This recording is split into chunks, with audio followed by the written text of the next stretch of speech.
Në Pogradec, pranë liçenit të Uhrit, lindi një nga figurat më të veçanta të kulturës shqiptare.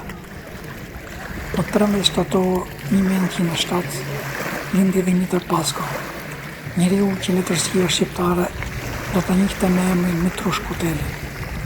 Kuteli nuk ishte vetëm shkrimtar, ishte ekonomist, përkthyes dhe studiues i folklorit, ndërsa krijimtaria e tij zuri një vend të rëndësishëm në letërsinë shqiptare të shekullit të 20. Fëmijërinë dhe vitet e para të jetës i kaloi në Pogradec. Bota e qytetit, liçeni, njerëzit dhe traditat e vendlindjes do të linin gjuhëm të forta në krijimtarinë e tij.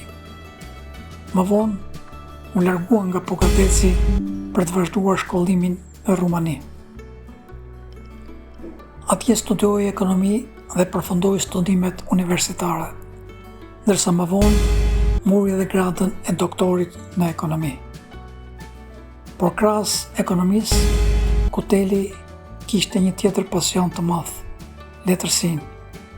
Ai mblidhte tregime, legjenda, këngë dhe motive nga traditat popullore dhe i kthente ato në krijime letrare. Kjo është një nga veçoritë më të rëndësishme të tij.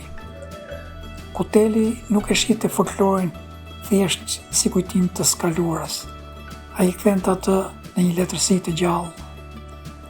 Në rrëfimet e tij shfaqen njerëz të zakonshëm, udhëtar, tregtar, fshatar, pleq dhe personazhe të mbushur me humor, mençuri dhe dramë. Një nga veprat e tij të njohura është Ago Jakupi e të tjera rrëfime. Ai shkroi edhe Këngë e Britma nga qyteti i djegur, ndërsa krijimtaria e tij përfshin dhe shumë tregime dhe rrëfime të tjera.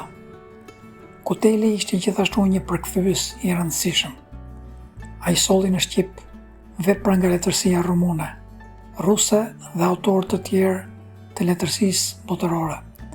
Kështu, ai nuk pasuroi vetëm letërsinë shqiptare me krijimtarinë e vet, por edhe me letërsinë që përktheu. Por jeta e Kutelit kaloi në një periudhë të trazuar të historisë shqiptare. Pas luftës së dytë botërore, ai vazhdoi të punonte në fushën e ekonomisë dhe financave. Në vitet e para të regjimit komunist, ai u arrestua dhe u burgos. Pavarësisht vështirësive, ai vazhdoi të shkruante dhe të përkthente, dhe ndoshta këtu qëndron një nga veçoritë më të mëdha të figurës së tij. Kuteli ishte një intelektual me formim ekonomik, njohës i disa gjuhëve dhe një shkrimtar që e kishte kthyer kujtesën popullore në art.